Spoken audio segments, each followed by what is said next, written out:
Hi, I'm Jordan, and I'm going to be presenting my topic that I'm doing for my case study research paper. First, I'm going to talk about the person who I interviewed, which is Mike McGough, who is the general manager and district manager at First Media. Then, I'm going to talk about the radio industry. And afterwards, I will talk about my case study discussion topic, which is how the First Media Company and Mike McGough prospected Mount Nittany Hospital as a client. Mike McGough first got his experience of the media industry at high school when he was an editor for his high school newspaper.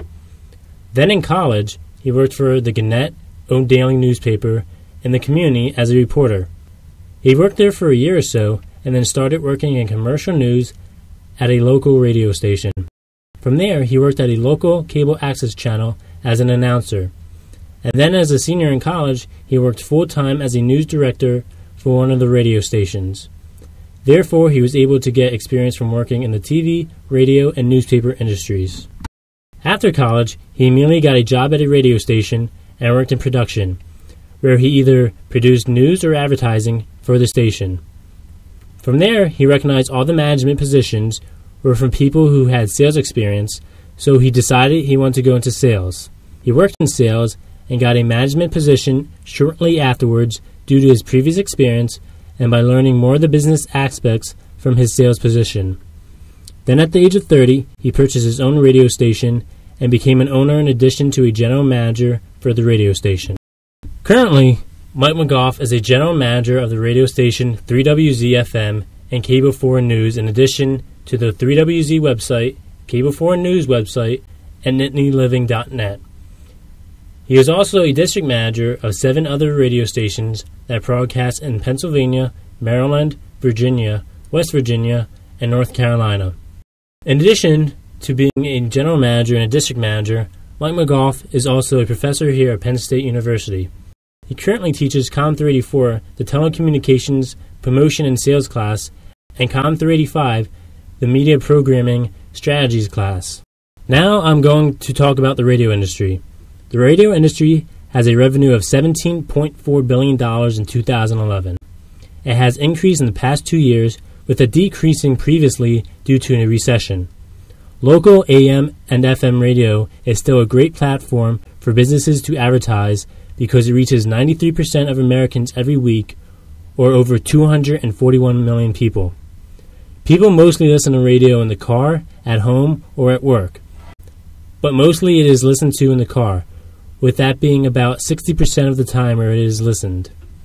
And even though with the increase and progression of technology and devices, radio has retained 75% of its time spent listening over the last 5 years. Radio is the second most owned used device as of last year in 2011, and this is even compared to the Internet, Facebook, YouTube, and smartphones. Furthermore, it is the most used source for audio content. And in the car, as you can see, radio dominates as a device used in the car, even when compared to satellite radio and MP3 players. So basically, radio is an attractive platform for businesses because of the number of people you can reach. Furthermore, radio stations have various ways to market to potential consumers, with more of an emphasis on newer methods such as QR codes, podcasts, social media, and mobile marketing. However, the radio industry is continuing to change how people listen to it, with over 89 million people in the U.S. listening online every month. And just to summarize, people are still consuming radio, and it is a great advertising platform because of that. However, the industry is changing because of the way people are choosing to listen to it, along with the more alternatives and competitors of the industry out there. However, it is still a growing and profitable industry, and just like any industry with market changes and new technologies, only the companies who adapt and reinvent themselves survive. What my case study is going to be on is how 8 years ago Mount Nittany Hospital changed its name and was advertising heavily in order to bring brand awareness to its new name and inform the community of the services and quality care they provide. The problem for Mount Nittany Hospital was they spent all their marketing budget on print such as newspapers and magazines. First Media saw this as an opportunity to help Mount Nittany Hospital with their advertising and have them become a client at the same time. My interview source, Mike McGough, explained how First Media handled this opportunity. To go over the main points, they scheduled an appointment to meet with the people who were in charge of marketing. They then explained how newspapers and magazines are not the best choices for advertising, especially alone, because of the few subscribers, which limits the potential reach of people who would see their advertisements. First Media explained about the radio station 3WZ and the demographic of their listeners. With the number of people listening and the high number of women as their listener demographic, it convinced Mount Whitney Hospital to advertise with them.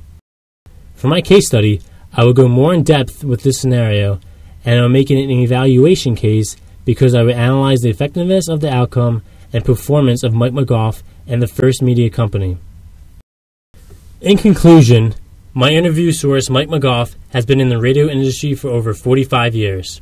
He was a great source due to his experience and the amount of time he spent with me going over his background and the scenario of First Media prospecting Mount Whitney Hospital as a client. For my industry analysis, the radio industry is a $17.4 billion industry and is still a great advertising tool for companies, with it reaching 93% of 12 and older Americans each week. They also have an array of marketing tools they use to reach potential consumers. And I think the Mount Whitney Hospital scenario will make a great evaluation case because of the effectiveness Mike McGough had for getting them as a client. I hope I did a good job explaining you about my case study paper, and thank you for listening.